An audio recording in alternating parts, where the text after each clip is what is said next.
This is our 1963 Triumph Spitfire. So it left the factory in Coventry in January 1963 with registration 214 MOD. It was finished in signal red, which was one of the original colours of the first round of Spitfires. It's obviously in full need of restoration as it's been left out to the elements for a little while now.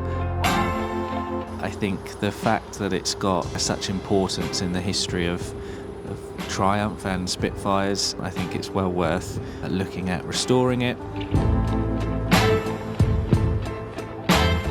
This car would have been one of the very first production cars leaving Coventry, and it was most likely used as a dealer demo or an early retail sale, and it was registered right after New Year in 1963. So we bought it a few years ago as a donor car, and as we were assessing it, we found its chassis number was FC65.